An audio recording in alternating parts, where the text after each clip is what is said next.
Hello, my loves, and all you spiritual souls. That sounds cringy, but I guess I'm gonna say it. Today I'm going to be talking about a very highly requested topic. 10 things I wish I had known before starting my practice, because in the world of social media, there is so much information out there, especially about spirituality and about witchcraft, and sometimes you just don't know what to believe. I mean, even when I was starting out my practice, I was so lost, so overwhelmed. Like, I didn't know where to start.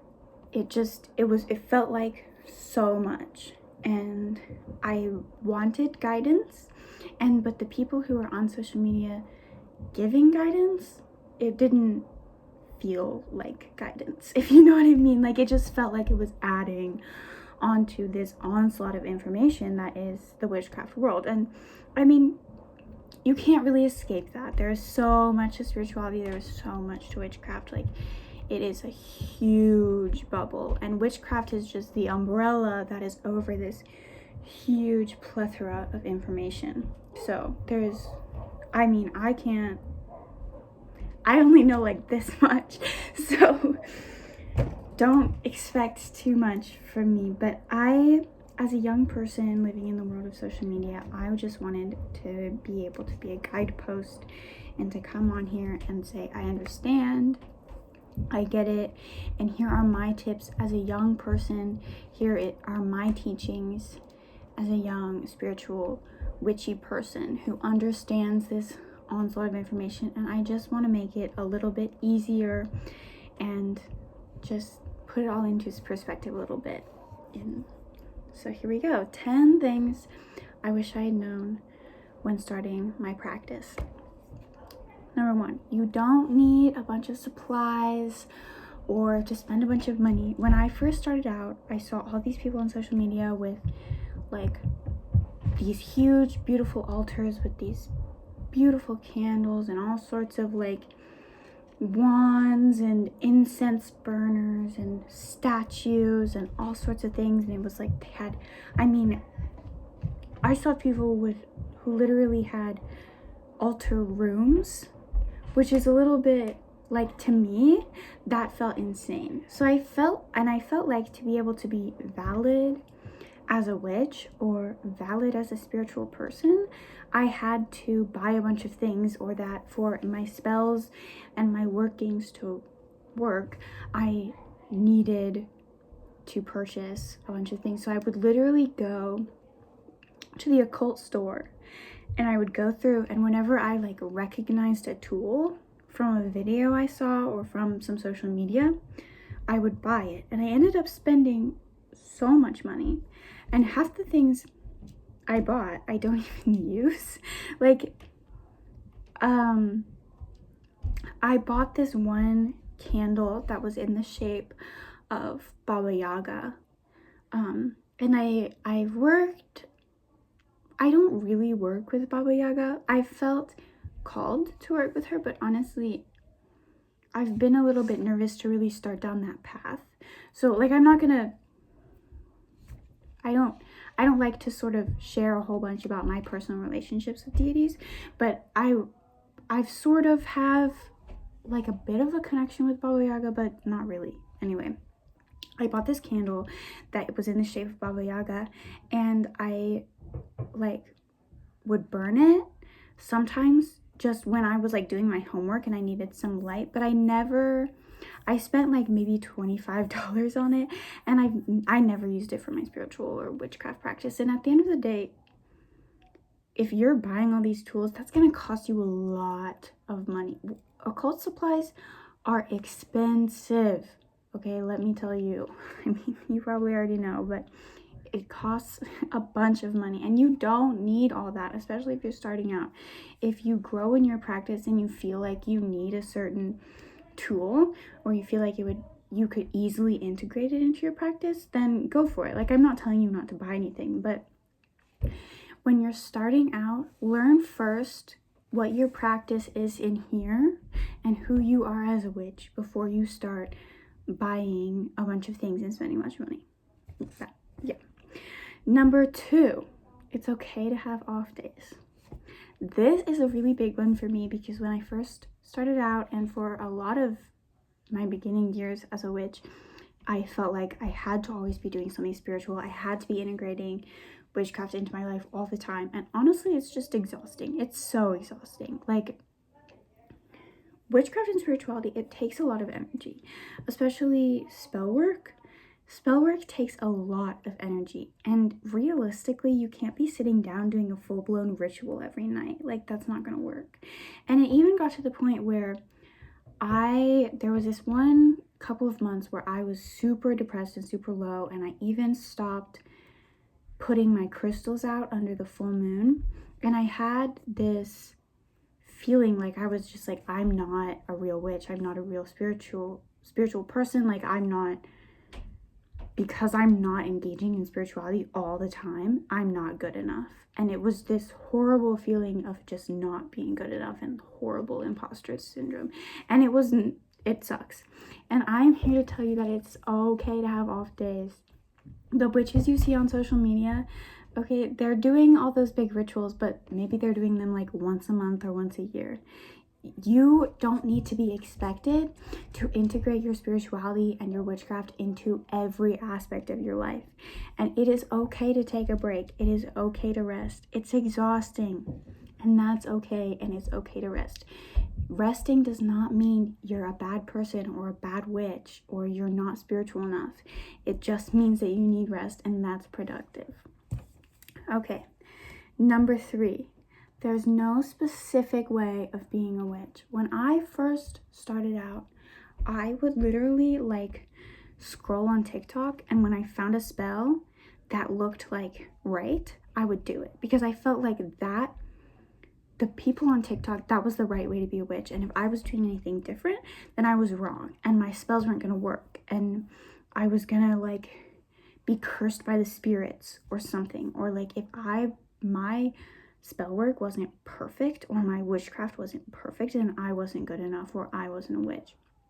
And at the end of the day, witchcraft is so subjective. Like, as I was talking about, witchcraft is literally this huge umbrella of all this information and all this knowledge and all these practices.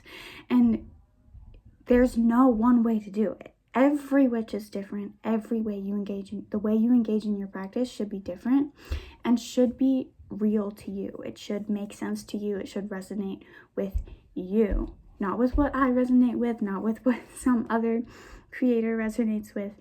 Do what is right for you, and that there's no right way to do it, okay? Just do what feels good and what feels right in your body. Number 4, protection, protection, protection. I know you want to start on those love spells. I know you want to get into those hexes. I did too. I get it. But a little fun fact, a little story time. I once wanted to, when I was very, very new, like didn't know literally anything, my first thing I wanted to was put a love spell on this guy. And this isn't one of those like, oh, and then he got obsessed with me stories, because I actually don't have a problem with love spells like a lot of people do. And maybe that's controversial, but that's for another video. But anyway, I wanted to put this love spell on this guy, and I had no protection around me, and I was doing this working, and I had no idea how to protect myself, and I had no concept of spiritual protection or literally nothing. And I did this love spell, right? And the next week, all of these horrible, like, I had no energy, all my grades slipped, like, my dog got really sick, and we had to take her to the hospital. Like, all these things happened, and I remember just feeling like, oh my god, what has happened? Witchcraft must really be evil, because I just literally just did a love spell, and like all these things came crashing down on me. But what happens is when you open your body and your soul up to a working, there's always negativity that's going to try to infiltrate that. And so before you do a working, you must always have protection. Always. I cannot stress this enough. And I have other videos on protection magic. Other creators have other videos on protection magic. Like, it's it can seem a little bit like, oh, like it seems like a chore sometimes. It can feel like that. And I get that because it feels like a chore for me sometimes. But literally this and this are protection amulets. Like, if you're going to be doing workings, you need to protect yourself first. Always, always, always. Because bad things will happen if you don't. 5, do as much research as you can. When I first started out, I found this web page. I can't even remember what it was, but it had like a bunch of different spells. And instead of researching the spells before doing them or looking into stuff, I just did them. And oh my god, let me tell you, all these things happened. Like, the spells worked, but they didn't work in the way I wanted them to, or some of them backfired. Like, stuff was going crazy. I did this one like siren voice spell, siren singing voice spell, and to this day I get compliments on my singing voice, but I can't sing in front of people. Like, I literally can't do it. I don't know. So there's just like, to all those spells I did, there was like a catch, sort of. It never worked out the way I wanted it to, and because I didn't do the research, I didn't look into that, I didn't take my own spin on it, I didn't look into other options, I just did it. And when you see a spell on the internet or you see a working or something, you can't just take that for granted or take that spell and just do it. That was created by someone else. So it's not going to work for you like it works for them. And a lot of the things you're doing spiritually, this is sort of like a broader topic, I know, but I'm trying to explain it as best I can. But a lot of the things you're doing spiritually, if you don't know what you're doing, or you don't learn about it or research it first, it's not going to work out like you want it to. So just do your research, read those books, okay? Learn from people, learn from creators, learn from writers. Like, look into what you're doing before you do it, because I cannot stress this enough. If you don't know what's happening, or if your workings aren't researched, your spells aren't researched, you haven't learned about what you're doing, then like, nothing good's gonna come of that. Number 6, it's okay to make mistakes if you learn from them. I've made so many mistakes in my practice. There was one time when I made an ancestral altar and I put pictures of myself on it. And if you don't know, an ancestral altar is like, it's an altar to the dead, right? And if you're putting pictures of the living on it, you're basically like speeding up their life, rushing them towards death, saying this person is like in the dead realm.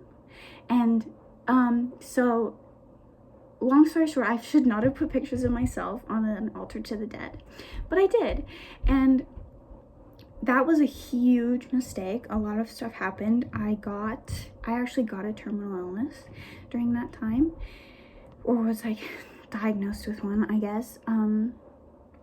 But I did a bunch of counter workings and I'm okay. But that was just like a huge, huge mistake that I made. But my point is, it wasn't bad that I made the mistake. I'm not saying you have to be perfect all the time, because that's not true. If you're trying to be perfect all the time, then it's not gonna work, right? So you just have to learn from your mistakes, and everyone makes mistakes. Every creator on here that you've ever watched or will ever watch has made mistakes as a spiritualist, and you will too, and it's okay, and that's all right. It doesn't make you any less of a witch to make mistakes. You just have to learn from them. Number 7, don't flaunt your practice. So this might be a little controversial because I am actively making a video about my practice, but I used to, when I was first starting out, I used to go out to people like at school and stuff, and I would sort of flaunt that I was a witch. I'd be like, oh yeah, I'm a witch and I'm spiritual and I'll put a spell on you. And I would like post pictures of myself doing workings and stuff, and it wasn't any sort of content that was intended to help people or was intended to like share my practice. It was more of just me being like, oh yeah, I'm better than you because I'm a witch and I'm spiritual. And I'm not saying that you're gonna do that, but I know I did it. And I think, I don't know, I'm like working through that sort of feeling like I have to be, but don't flaunt your practice. I'm sorry if it feels like I'm flaunting my practice, but I'm trying not to. I don't know everything. I'm not better than anyone because I'm a witch or anything. I'm just trying to help guide people. Just don't, if you're flaunting your practice and you're putting it out there so much on the internet, then that really opens you up to more negative energies and people that will try to siphon that, or if they have access to your practice, then they can sabotage it, or it's just dangerous to put it out there so much and to just tell everybody. So just, it's yours, it's your thing, so keep it in here. Take that or leave that, but that's my thing. Number 8, you don't have to label yourself. When I got on YouTube and I was searching up like spiritual creators, witchy creators, I found the first thing that came up was find out what type of witch you are. Like a bunch of those videos, and it was these like personality tests or something, and I took a bunch of them and I didn't get a single answer that was the same as any other one. They were all different. Your practice is your practice, and you don't need to label it. You don't need to be a green witch or a love witch or a beauty witch. You can just be a witch. You can just be yourself. You can just be a practitioner that practices in the way that's right for you. And you don't need to put labels on yourself. You don't need to be a Wiccan or a pagan or a Hellenistic pagan or any of these things. You just have to be, you don't even have to call yourself a witch or a spiritualist. You can just be, and that's literally all you need. You don't, if you're rushing to put yourself in a box, then that will limit your spirituality, and it will, like, if you're boxing yourself in, you are actively restricting yourself and your witchcraft, and that's just not, again, no good is going to come out of that. Number 9, mundane over magic. This might be a little bit controversial, but I believe very strongly that if there is a mundane solution to a problem, you should use that before you turn to magic and spirituality. There was one time when I got in a fight with my sister, and instead of working it out with her and talking through it as we should have, I just put this horrible curse on her. And the next day, like, her boyfriend broke up with her, a bunch of horrible things were happening, and I had come out of those, like, I had cooled off from all that anger, and I've just felt absolutely horrible, and I had to do all these counter workings, and it was so much work, and at the end of the day, I just caused a lot of harm for a problem that could easily have been solved by me just going to her and talking it out with her instead of turning immediately to magic. And I talk about this a lot, but I think some people turn to spirituality a lot as a band-aid solution for mundane problems. And while it's easy and it can be so easy to do, I myself have fallen into that rabbit hole of just doing a spell instead of dealing with it myself because it's easier. If there is a mundane solution, practice that. Practice working through things before you just turn to spirituality as a band-aid solution. Spirituality is an accessory that can aid you in life, but it won't fix your life, right? It's not this big, wonderful thing that just fixed you and took all your problems away. There's still going to be problems. There's still going to be issues, and you have to be a person before you're a witch. So I always put my mundane problems and mundane tasks above spirituality. And if the mundane solution doesn't work out, then I'll turn to spirituality. But it's never my first choice, right? Because at the end of the day, if you're using spirituality for everything, it's just, you're not going to grow as a person. You might grow as a witch, but it can just cause a lot of harm if you're not actively putting effort into your relationships and things and just using band-aid solutions like spells. So I know that's a little controversial, but that's just my take on spirituality. And last but not least, number 10, don't do everything you see online. I know it is so easy. I would literally look up witch talk on YouTube and watch like these compilations of TikToks and just do the spells I saw. Do not do everything you see online, okay? Those spells are created for those people. You don't know what emotions went into that. You don't know why they created the spell. You don't know how they created the spell. Like, you literally don't know anything about this working. And if you're just doing it, like, honestly, you have very little control of the outcome because you didn't create that spell. It's not yours. It doesn't come from you. And so it's not going to work the same way for you as it worked for them, right? So I'm all for learning from online work. Learn from the witches online, learn from the creators. There are so many wonderful resources out there. Just do your research. Don't do everything you see online. Use critical thinking. Just be cautious because there's a lot of misinformation, especially on witch talk. And I have very mixed feelings about witch talk. I think they've led me down the wrong path many times, and there's so much contradictory information on there. So just make up your own mind and use your critical thinking skills before you just do a spell or do a working that you find online. But anyway, that is all. I hope this video was a little bit helpful, or I hope you learned something, or it at least helped you think a little bit. And of course, as always, take what resonates and leave what doesn't. And thank you. I'll see you all in the next one. Have a wonderful day.